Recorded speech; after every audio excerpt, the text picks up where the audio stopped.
Process mapping your business.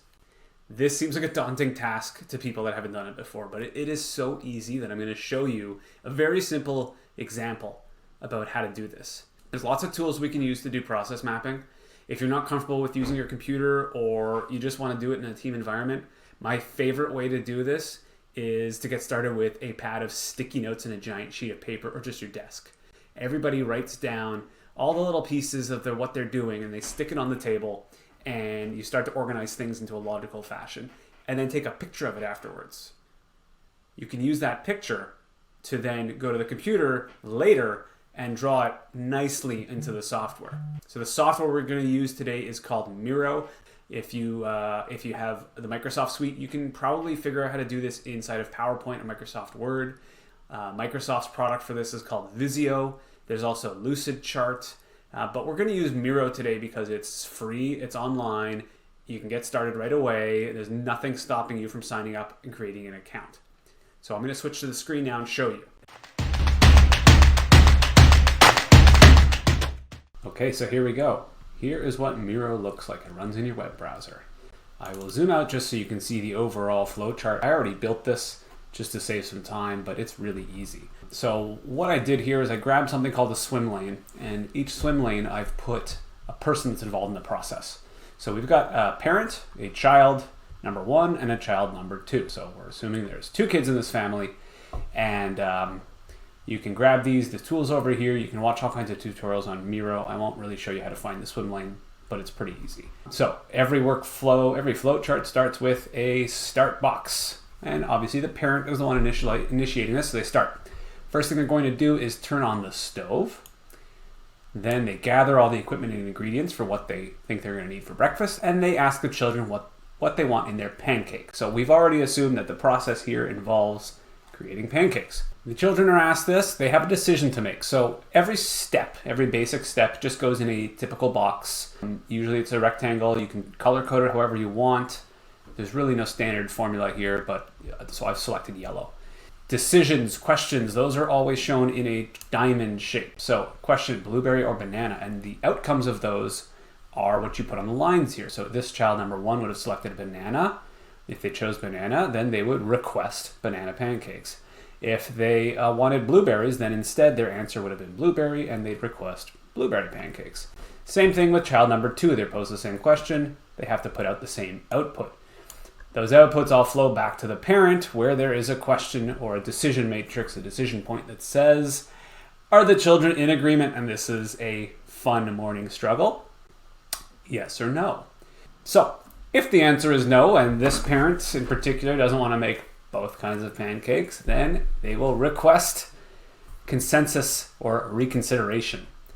And that will go back to the children, and you can see who knows what your family is like, how you grew up, which child is the one that always gets to win the argument, or if they have some sort of, fairness policy, or they just fight each other till they come up with an answer, or they just, one really doesn't care and changes their mind. That, I'm assuming, is a sub-process. So you don't have to get into the weeds on your process workflows all the time. If you know there's something that just happens that you might need to dig into later, you can put that as a sub-process, and you can see the shape here is a little different. It's got 2 lines on the side. I've color-coded it differently. That's how you represent a sub-process. So it's kind of like a magic box. Everything goes in there, and whatever happens, eventually the output comes out. And this you'll recognize in every part of your business. For example, receptionist answers the phone. Phone call and conversation could be a sub-process, and then the outputs from whatever happens during that entire phone call are the next steps. So in this case, we have requested consensus for reconsideration. If they deliberate and they come back and they're still not in agreement, well, we're following this line back up to here to the same question.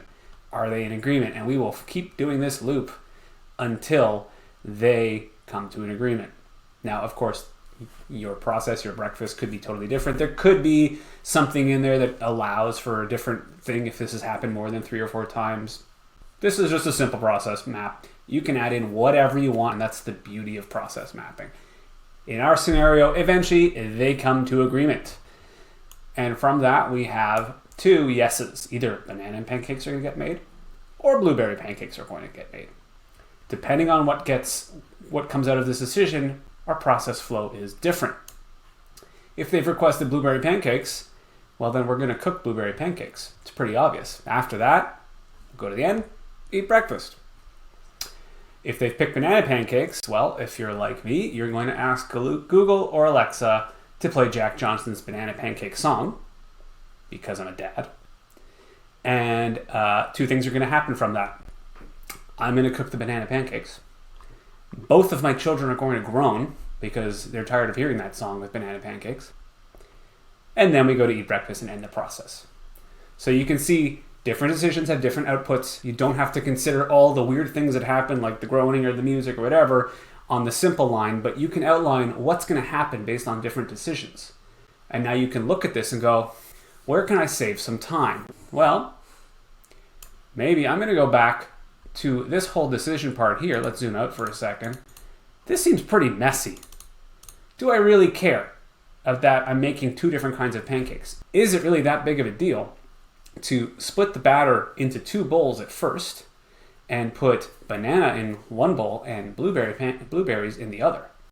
That would change this entire map here, because when they ask the questions, it won't really matter if they're in agreement. We can remove that entire sub-process. In fact, up front here, when we gather the equipment and ingredients, we would probably add in a few steps that say, split the bowl into two, add the ingredients, or wait until the children give us our answers and then put the ingredients in the bowls. Because what if they wanted raspberries? What if they wanted strawberries?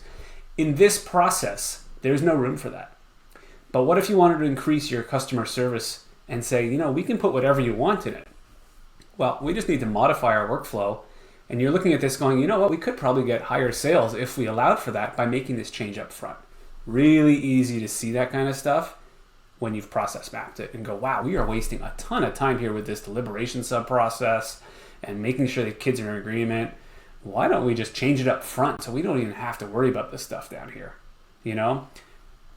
Maybe to avoid the groans, you play the song when you first get the ingredients out. Who knows? So you can see this probably took me, 5-10 minutes. You could have done this with sticky notes. But this is a great way to just look at the process from a high level and see where all your complexity is. And you can even start putting some times to it, saying this part of the process from this point here to this point here, this takes 15 minutes. And the rest of it takes a minute. Well, we need to zone in on this 15-minute part. Put that up in front of your staff and say, okay, everybody, how can we rethink this entire part of the process to make it faster? Or can we break out a part of the process to run concurrently with the rest of it so that we can still get to the end goal faster overall without having to hold up the rest of the process before we get there? That's how easy it is to do process mapping.